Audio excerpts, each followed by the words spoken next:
जय श्री कृष्ण। आज भी आपकी कृपा से दिन अच्छा बीते। भाई कल आऊंगा। हे कृष्णा, किस्मत साथ नहीं दे रही। हे गोविंदा, क्या मेरी पुकार आपको नहीं सुनाई देती? बेटा जरा एक कप चाय मिलेगी, बहुत ठंड है। बाबा, दूध और शक्कर खत्म है, पूरी दुकान भीग गई, कुछ नहीं बच। तेरा समय बदलने वाला है, विश्वास रख।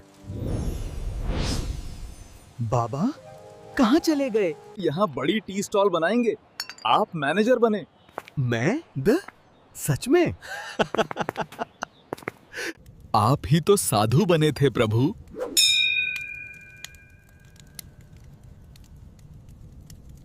जब विश्वास हो वहां श्री कृष्ण होते हैं।